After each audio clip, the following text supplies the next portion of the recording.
যাক সে কথা। সদল বলে সবিক্রমে রওনা হলেন বারবাক শাহ। ভাদশিরায়ের পথ নির্দেশনায় বাংলা সুলতান সসৈন্যে বাঙ্গালা মুলুকের পূর্ব প্রান্তে চলে এলেন। তিনি তার বাহিনী নিয়ে কামেশ্বরের বাহিনী প্রায় কাছাকাছি পৌঁছলেন তখন সন্ধ্যা নেমে এলো। আর মাত্র ক্রোশ 2-2.5 দূরেই কামরূপ রাজ কামেশ্বরের সসৈন্য অবস্থান। সকলের পরামর্শে ওখানেই ছাউনি ফেললেন সুলতান রুকনুদ্দিন বারবাক শাহ। ছাউনির মধ্যে বসে বসে রাতভর নকশা তৈরি করলেন এবং যুদ্ধের পরিকল্পনা প্রধান প্রধান রণবিদদের একে একে সমঝে দিলেন। স্থির হল ছাউনি থাকবে এখানেই।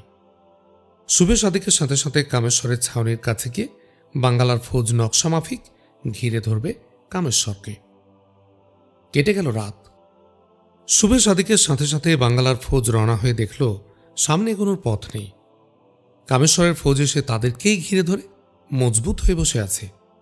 বাঙ্গালার ফৌজের অবস্থান ইতোমধ্যে কামেশ্বরের কানে দেয়া হয়েছে। তামাম বুদ্ধি বাতিল হল। ওখানে অগত্যা শুরু হলো লড়াই।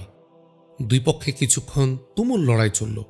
এরপর দেখা গেল বাঙ্গালা মুলুকের সেপাহী সংখ্যা হ্রাস পাচ্ছে ক্রমেই। অপরপক্ষে কি হচ্ছে কিছুই বোঝা যাচ্ছে না। গাছগাছড়ায় ঘেরা উঁচু ভূমিতে ঠাঁই নিয়েছেন কামেশ্বর। বাঙ্গালার ফৌজ দাঁড়িয়ে আছে বিলে, দাঁড়িয়ে আছে আবরণহীন নিচু ভূমির খোলামেলা ময়দানে। এই অবস্থায় শত্রুপক্ষ সম্পূর্ণ নিরাপদ এবং অত্যন্ত সুবিধাজনক স্থানে তারা অবস্থিত। অপরপক্ষে বাঙ্গালার ফৌজ অদৃশ্য দুশ্মনের তীর বল্লম নেজার মুখে অসহায় শিকার বই দোসরা কিছুই নয়। কদর খান, আজমল খান, ফয়জুল্লাহ খান প্রভৃতি ব্যক্তিরা এই অবস্থা দেখে শঙ্কিত হয়ে উঠলেন। তারা বিশেষভাবে সন্ধান নিয়ে জানলেন তাদের অবস্থানকে শত্রু সেনা চারদিক থেকেই ঘিরে নিয়েছে ক্রমেই। 3 দিক তো ঘিরে আছে আগে থেকেই। সুযোগ এলে পেছনের ওই এক চিলতে ফাঁকাটাও ঘিরে ফেলবে শত্রুরা। পালানোর পথটাও আর থাকবে না। এর চেয়েও যা মারাত্মক তা হল কামরূপরাজ এত ফৌজ দাঁড় করেছেন বাঙ্গালার ফৌজের বিরুদ্ধে যা কল্পনারও অতীত। এর উপর আরও ফৌজ আসতেই আছে কামরূপ থেকে। সারাদিন যুদ্ধের পর ফলাফল এক করে দেখা গেল জয়লাভের সম্ভাবনা তিলার্ধও নেই। অপরদিকে বাঙ্গালা মুলুকের সৈন্যসংখ্যা নেমে এসেছে অর্ধেকের কাছাকাছি। কদর খান, আজমল খান ও আরও 6 জন বিশিষ্ট রণবিদ অবস্থাটা সুলতানকে বোঝানোর চেষ্টা করলেন। তারা জানালেন এভাবে এ রণে অধিক সময় লিপ্ত থাকে একেবারেই বিপজ্জনক। জয়লাভ তো হবেই না, সৈন্য ক্ষয় হবে শুধু। এছাড়া সুলতানের জানের উপরও হুমকি আসা অসম্ভব আদৌ নয়। অতএব এ লড়াই পরিহার করা হোক। ভিন্নভাবে তৈরি হয়ে ভিন্ন পথে দুশ্মনের মোকাবিলায় চিন্তাভাবনা করা হোক। অতি সত্বর এই মৃত্যুকূপ ত্যাগ করে পিছু হটা প্রয়োজন। কিন্তু বাদ সাধলেন অতি উৎসাহী দল।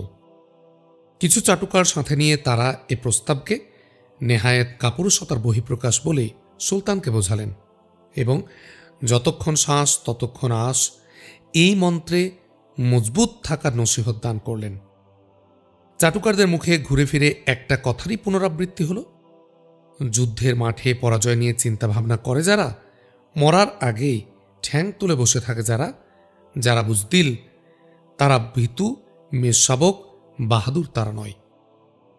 এদের কথাই গ্রহণ করলেন সুলতান। আজমল খান সাহেবেরা আসন্ন ভরাডুবি দিব্য চোখে দেখতে দেখতে নিজ তাঁবুতে ফিরে এলেন। গভীর মর্মদাহে দগ্ধীভূত কদর খান পথিমধ্যে একবার আজমল খানকে প্রশ্ন করলেন, ভাই সাহেব কি বুঝছেন? দীর্ঘশ্বাস ত্যাগ করে আজমল খান জবাব দিলেন, বোঝার কথা তো ওই একটাই, মানে সৈন্যবল বলে যে বাঙ্গালা সুলতানের আর হাতে কিছুই না থাকে এই ব্যবস্থাই পোক্ত করা হলো। শুধুই সৈন্যবল? খোদ সুলতানের জানের প্রসঙ্গ নিয়ে কিছু ভাবছেন না? আমরা ভেবে কি করব বলুন? জানের মালিক যিনি, সে ভাবনা তিনিই ভাববেন। এটুকু ভেবে আমাদের সান্ত্বনা নিতে হবে। তবে হ্যাঁ, নিমকের দাম দেওয়ার একটা প্রশ্ন আমাদের অবশ্যই আছে। কাজে সব সময় সেদিকে আমাদের সজাগ নজর রাখতে হবে। এটা যেন কেউ ভুলবেন না। উলুগ আজমল খানের আশঙ্কাটাই শেষ পর্যন্ত ফলল। পরের দিনের পূর্বাহ্নটা কোনো মতে পাল্লা দিয়ে গেল, কিন্তু অপরাহ্নে আর পাল্লার প্রশ্ন রইল না। শুরু হলো একতরফা মার। কামরূপের বেসুমার সেপায় সৈন্য বাঁধভাঙ্গা বন্যার বেগে উঁচু থেকে ঢেলে নিচে এবং সাগরের অথৈ তলে তলিয়ে যাওয়ার মতো ক্ষয়প্রাপ্ত বাঙ্গালার ফৌজ মুহূর্তের মধ্যে অদৃশ্য হয়ে গেল। এত ফৌজ যে সঙ্গে আছে কামরূপ রাজ্যের। বাঙ্গালার সুলতান এর আগে তা বুঝতেই চাননি কিছুতেই। হতভম্ব বাঙ্গালার সুলতান বারবাক শাহ আর ছাউনি থেকে বেরোবার পথ পেলেন না। সে হুঁশও তার ছিল না। সম্বিতহীনের মতো তিনি তাঁবুর মধ্যেই দাঁড়িয়ে রইলেন স্রেফ। দুশ্মনের মৌকা নেওয়ার আগেই ঠিক এই মুহূর্তে ঝড়ের বেগে ছাউনিতে ঢুকে পড়লেন উলুগ আজমল খান, কদর খান সহ সুলতানের অন্যান্য কয়েকজন শুভাকাঙ্ক্ষী লড়াইয়ারা। তারা সুলতানকে টেনে নিয়ে ছাউনির বাইরে চলে এলেন। আধার তখন অনেকখানি জমাট বেঁধে এসেছে।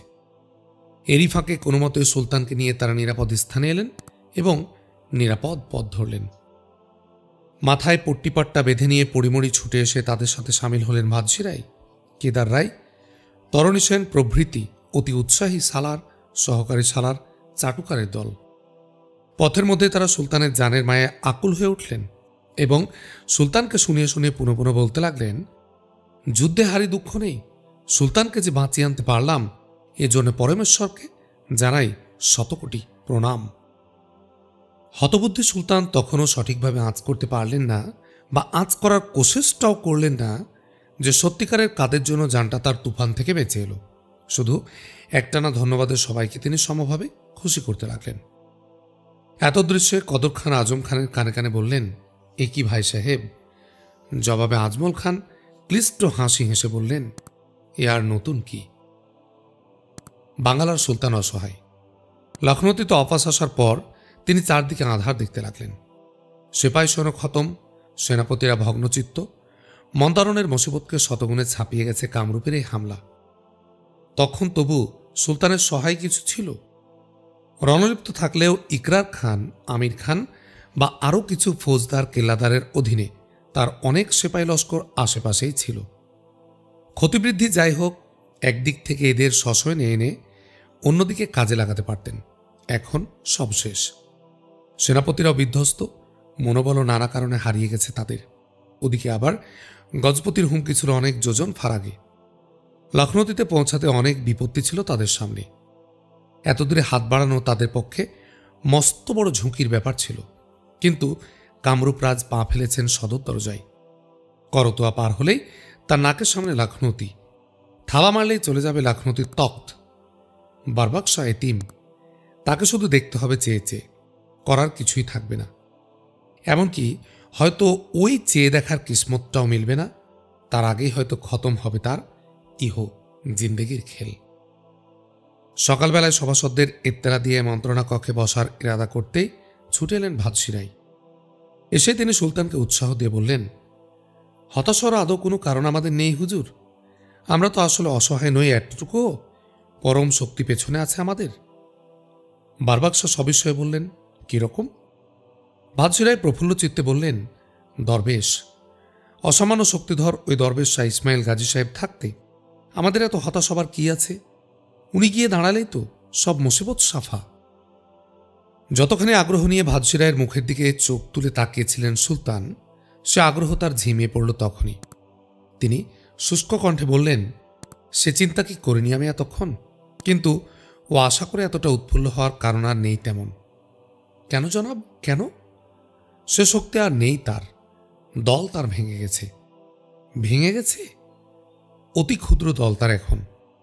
সেই দলের আবার অর্ধেকটা ইতোমধ্যে অপাস গেছে আরব মুলুকে। এছাড়াও নিজেও তিনি তলোয়ার রেখে তলিয়ে আছেন তসবিহ নিয়ে। ফৌজি শক্তি আর কি আছে তার হাতে? সে কি কথা জাহাপনা? আর তার সে আগের তেজ নেই? জঙ্গি দিকটা ঝিমিয়ে গেছে অনেকখানি। ও আশার করে কোনো লাভ নেই। তা কি করে হবে? আস্তানা ছেড়ে দুর্গে গিয়ে উঠলেন তারা। সুলতানের কণ্ঠস্বর উৎস হল। ভাদশী রায় জেরার জবাবে বললেন, দুর্গে গেছেন বাস করতে, ফৌজি কসরত করতে নয়। ভাদশী রায় তবু হাল ছাড়ার পাত্র নন। ফের তিনি বললেন, তবু হুজুর কথায় বলে, হাতি মরলেও লাখ টাকা, বাঁচলেও লাখ টাকা। যত যাই ইতোমধ্যে হয়ে থাক, ওই বুজুর্গান দরবেশ সাহেব তো আছেন, উনি তো আসল জনাব। উনি যদি মেহেরবানি করে তাকানে একবার মুখ তুলে, তাহলে আর রেহাই আছে দুশ্মনদের? নেড়ি কুকুরের ছানার মতো লুটিয়ে যাবে না সব বাহাদুর? আল্লাহর পেয়ারা বান্দা বলে কথা। বাদশী রায়ের প্রত্যয় দেখে সুলতান আবার বিস্মিত হলেন। অপেক্ষাকৃত নরম কণ্ঠে বললেন, রায় সাহেব, আপনি কি তাহলে বিশ্বাস করেন ওই দরবেশ সাহেবের আসলেই কিছু শক্তি আছে গায়েবী? সঙ্গে সঙ্গে নুয়ে পড়ল বাদশী রায়ের মস্তক। ভক্তি আপ্লুত কণ্ঠে তিনি বললেন, করি মেহেরবান, করি। না করার কারণ কিছু নেই। চোখের উপর দেখা ঘটনা, সারা দেশের লোক জানে, তারাও বিশ্বাস করে। আর আমি বিশ্বাস করব না হুজুর? এ কি কোনো আলতু ফালতু কথা? ওই আল্লাহওয়ালা দরবেশ জব্বর শক্তি রাখেন জাহাপনা। তাকে একবার রাজি করতে পারলেই ব্যাস, আর চিন্তা নেই। আর কিন্তু নয় আলমপরা, আর কিন্তুর কোনো সময় নেই। এই দুঃসময়ে আর কোনো গড়িমসি আদৌ আমাদের সাজে না। শিগগির শিগগির গিয়ে শক্ত করে ধরতে হবে তাকে।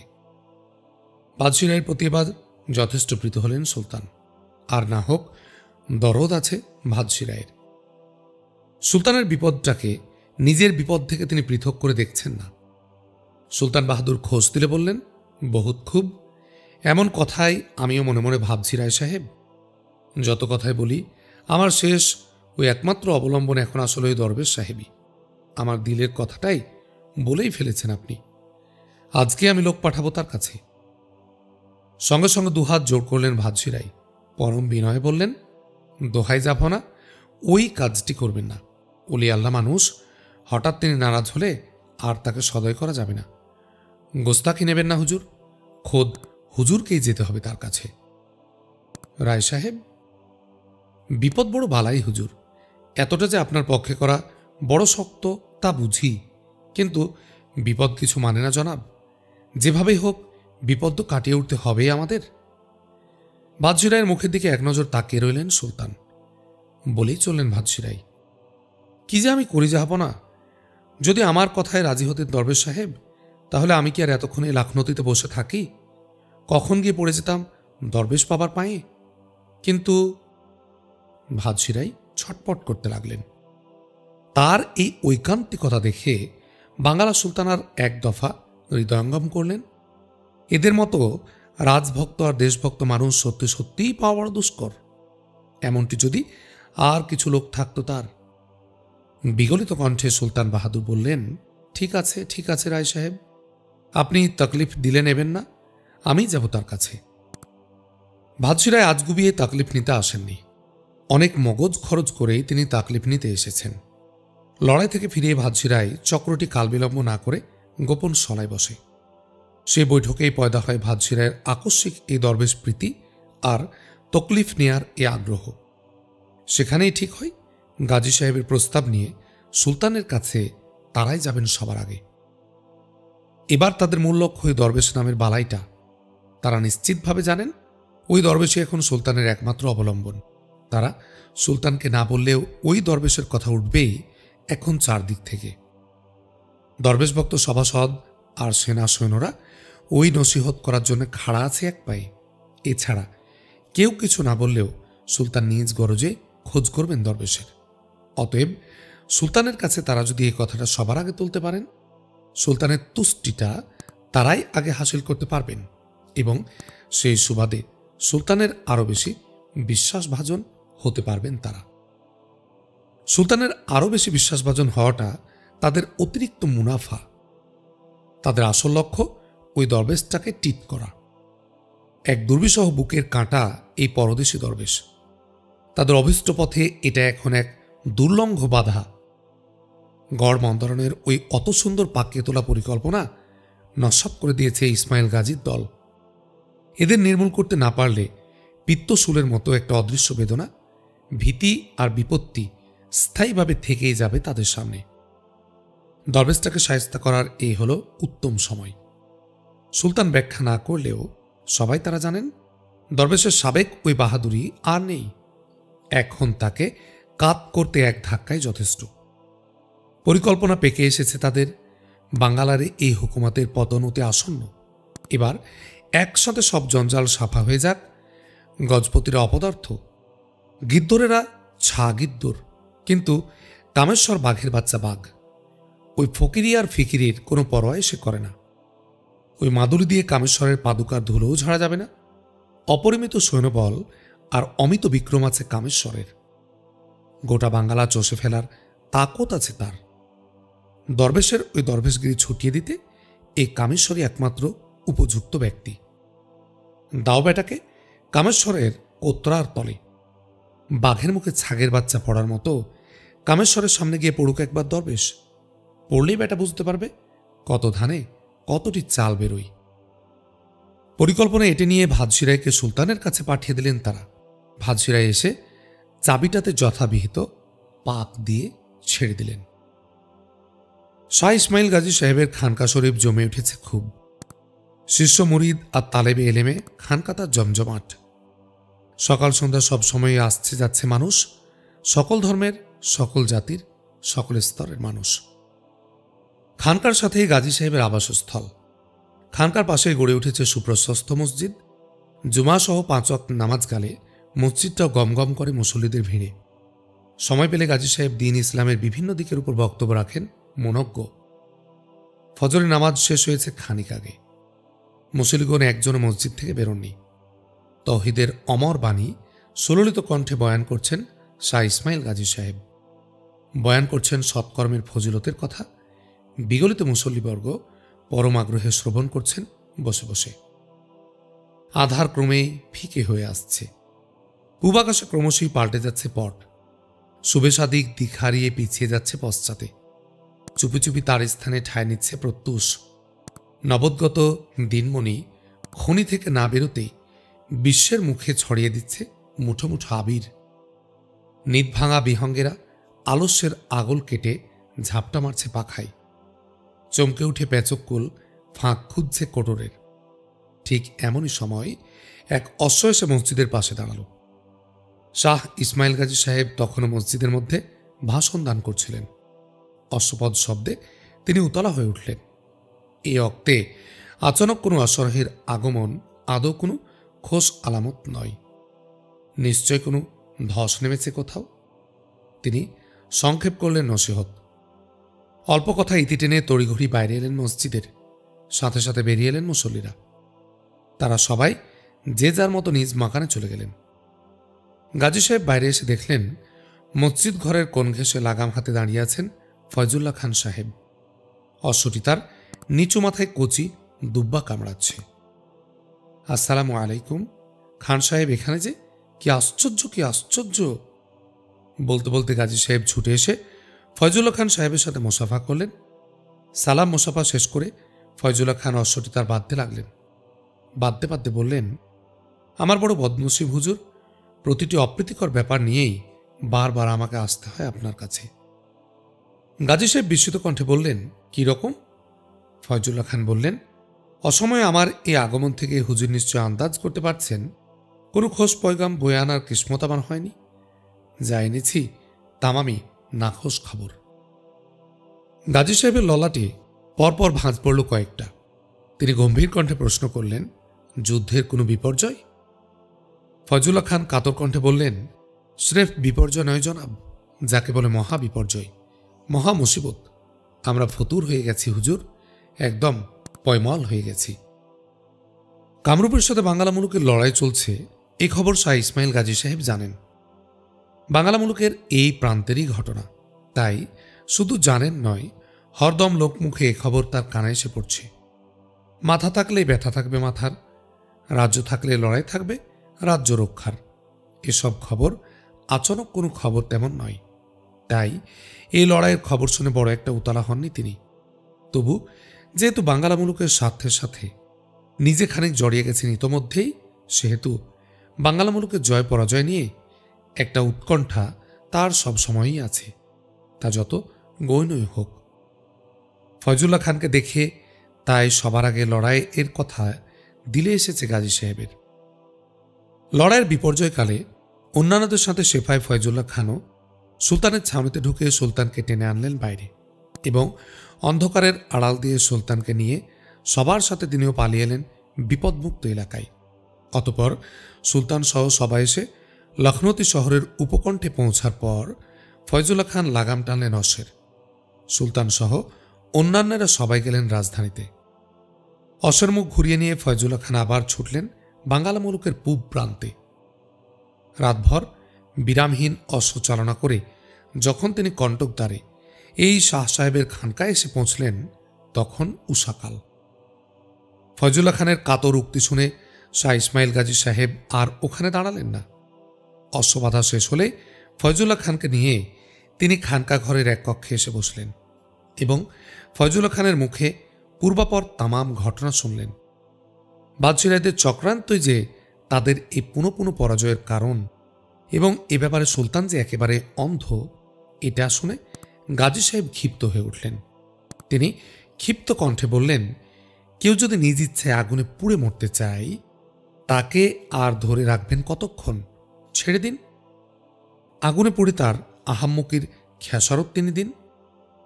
ফয়জুল্লাহ খান বললেন, ও কথা তো রাগের কথা হলো জনাব, সমস্যার তাতে কোনো সমাধান কিছু হলো না। সমস্যা?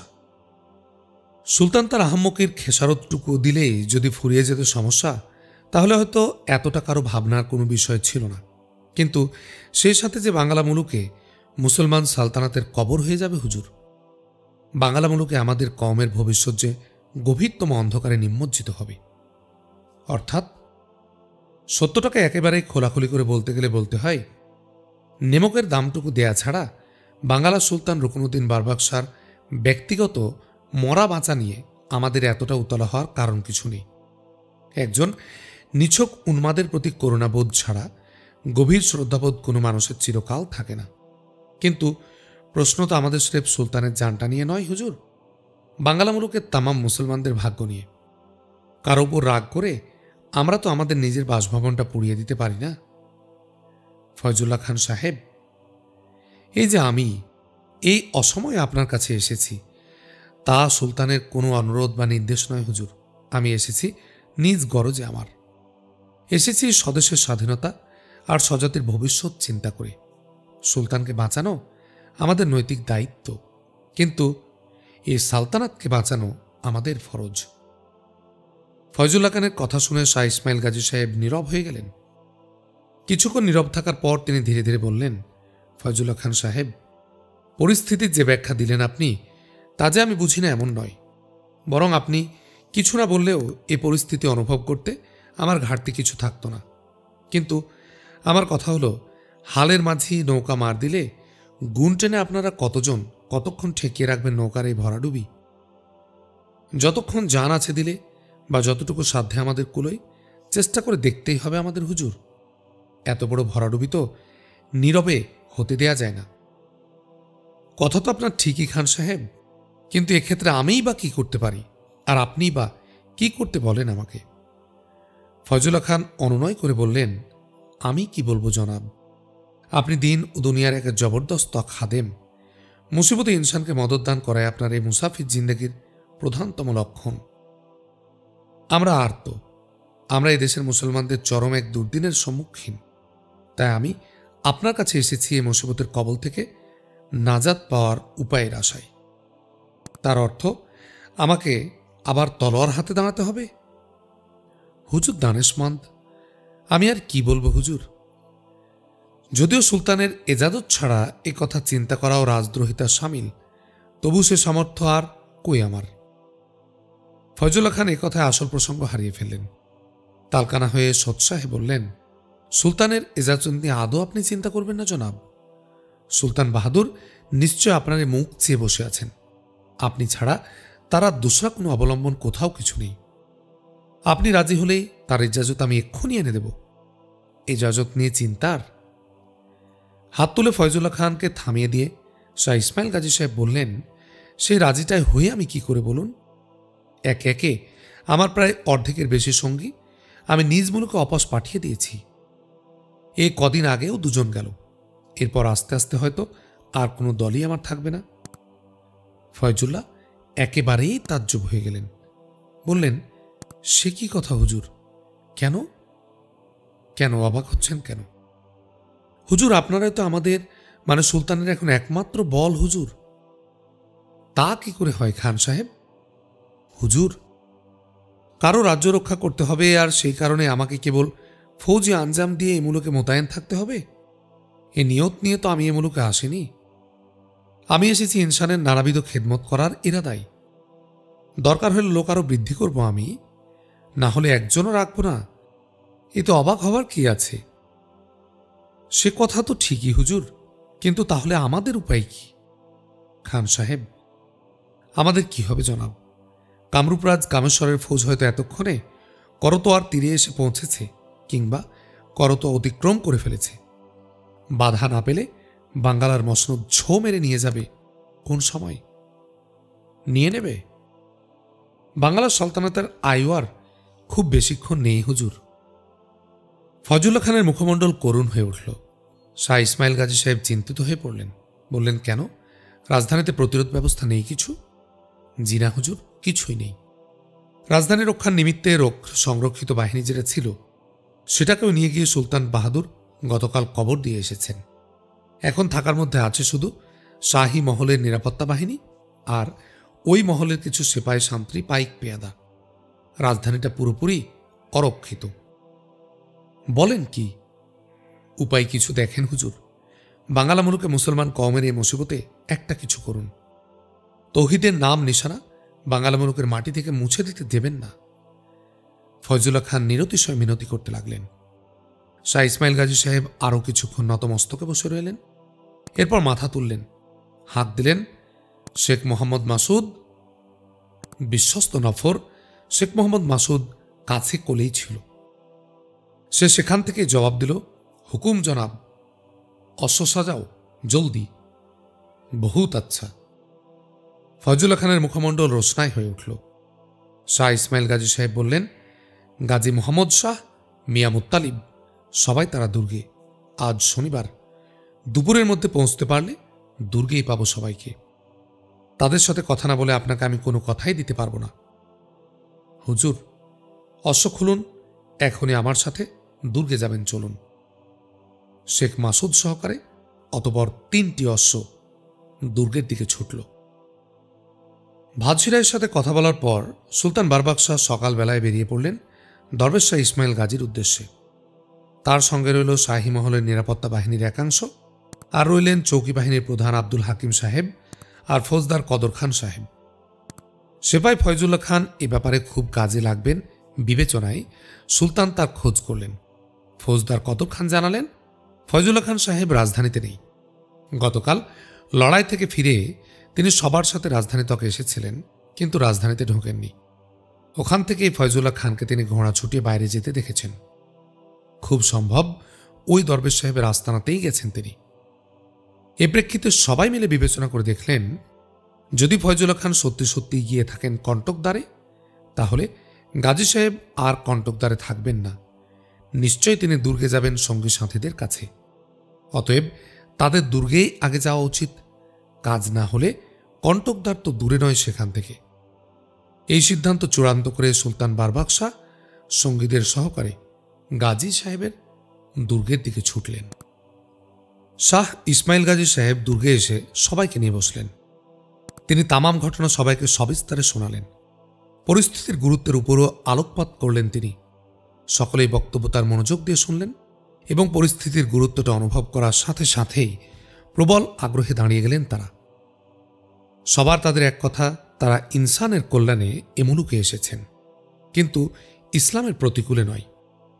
ইনসানের খেদমতের মাধ্যমে দিন ইসলামের মহত্ব তুলে ধরার ইরাদায় তারা সবাই এসেছেন। দিন ইসলামের মহত্ব যে সৎ কাজ ও ইনসানের খেদমতের সাথে সম্পৃক্ত। অন্য কথায়, তারা এ মুলুকে এসেছেন দিন ইসলামের চেরাগটা উজ্জীবিত করার লক্ষ্যে।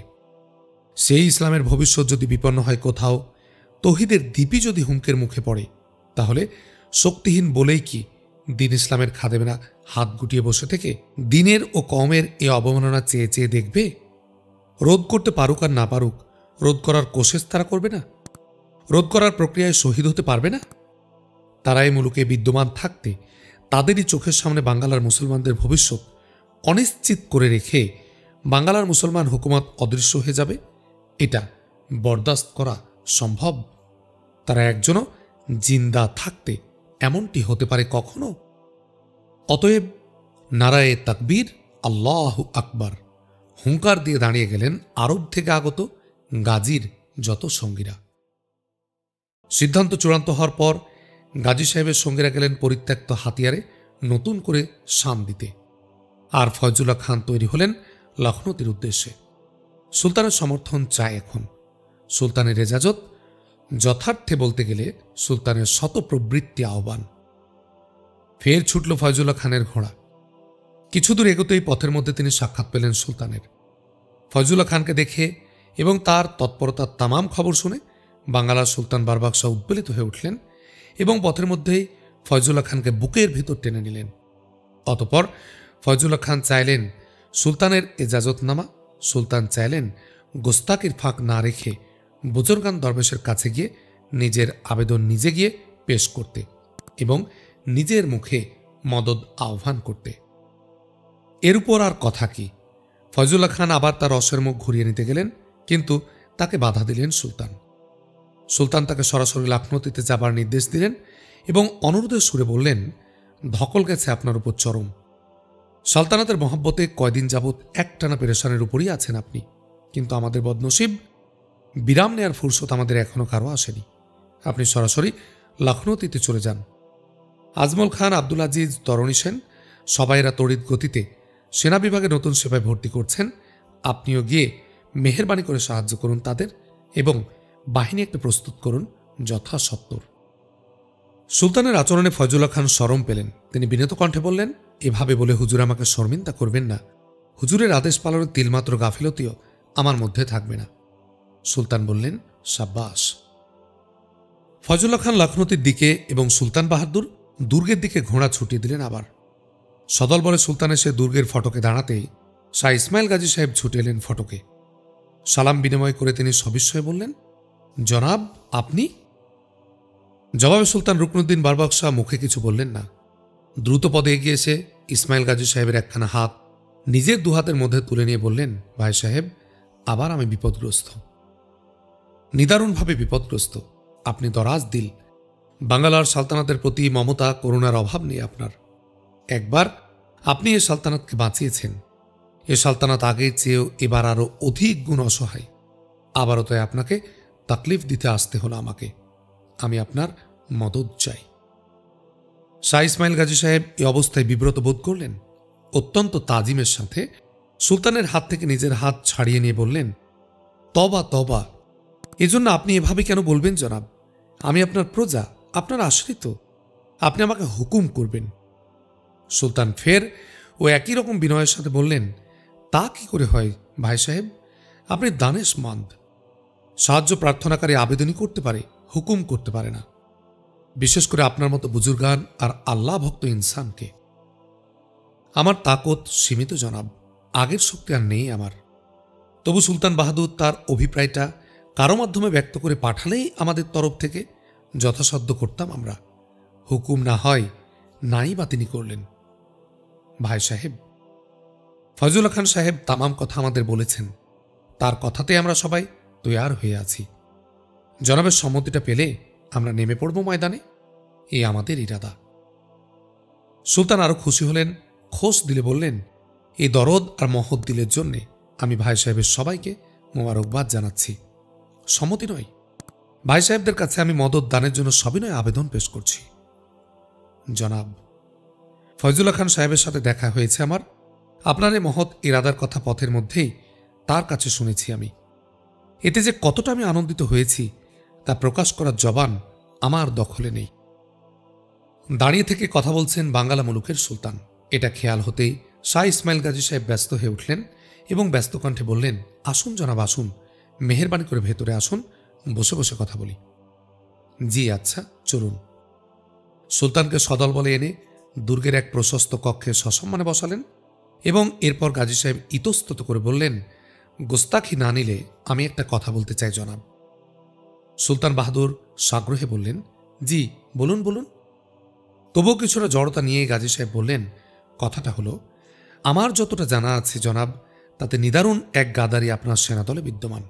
বিশেষ করে আপনার কিছুটা অত্যন্ত কাছের লোক, মানে যারা ইসলামের আদর্শে বিশ্বাসী নন, তারাই এ গাদ্দারির সাথে জড়িত। প্রাথমিকভাবে একথায় কিছুটা হকচকিয়ে গেলেন সুলতান। পরে এদিকটা এড়িয়ে যাওয়ার ইরাদায় তিনি ব্যস্ত কণ্ঠে বললেন, দোহাই ভাই সাহেব, ওসব বিতর্কিত আর বিচারের কথা এখন থাক। আমার এই চরম দুর্দিনে আমার জন্য কতটা কি করতে পারছেন আপনারা মেহেরবানি করে সেই কথাটাই বলুন। আগে বিপদ মুক্তি ভাই সাহেব, বিচার বিতর্ক পরে। সুলতানের এই মানসিকতা ইসমাইল শাহ গাজী স্বাভাবিকভাবে কিছুটা ক্ষুণ্ণ হলেন, কিন্তু সুলতানের এসব না পছন্দ দেখে তিনি এ নিয়ে আর কোনো কথাই বলতে গেলেন না। নিজের কথায় এসে বললেন, আমরা যে খুব বেশি কিছু করতে পারবো এবার এ ভরসা রাখিনি। জনাব নিশ্চয় জানেন আমার জঙ্গি লোকদের অর্ধেকটা আর নেই এখন।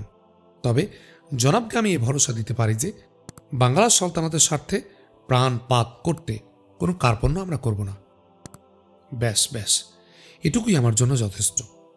জনাব, ভাই সাহেবদের লোকবল এবার কম, এজন্য এই গুরুদায়িত্ব এককভাবে এবার ভাই সাহেবদের কাঁধে আমি দেব না।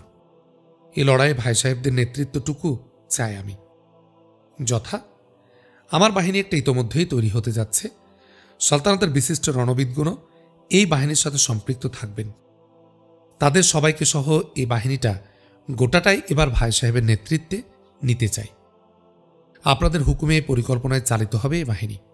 এরপর ভাই সাহেবদের তদবির আর আমার তকদির। সুলতানের মুখে ঈষৎ হাসির রেখা ফুটে উঠল, কিন্তু শাহ ইসমাইল গাজী সাহেব এতে চিন্তামগ্ন হলেন। মোহাম্মদ শাহ, মিয়া মুত্তালিব, অন্যান্যদের সাথে বসে তিনি এই সিদ্ধান্তে পৌঁছলেন যে সংখ্যায় তারা কম হলেও তাদের নিজস্ব পদ্ধতিতে এককভাবে লড়বেন তারা।